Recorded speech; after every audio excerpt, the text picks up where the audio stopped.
আজ বানাচ্ছি সজনে ডাঁটার শাঁস দিয়ে ভরতলে ডাঁটাগুলোকে আমি সেদ্ধ করে নিচ্ছি। তাহলেতে আমি সামান্য নুন দিয়ে দিচ্ছি। 10 মিনিট আমি সেদ্ধ করে নেব। এবার ডাঁটাগুলোর ভেতর থেকে আমি শাঁস বার করে নেব চামচের সাহায্যে। শাঁসগুলো ছাড়ানো হয়ে গেছে। এবার আমি ভর্তা করে সর্ষের তেল দিলাম। এবার ফোড়ন দিয়ে দিচ্ছি শুকনো লঙ্কা একটা আর কালো জিরে।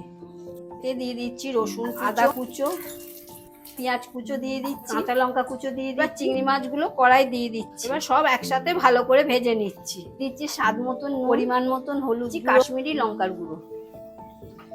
কষানো হয়ে গেছে। এবার সজনে ডাঁটার শাঁসটা দিয়ে দিচ্ছি।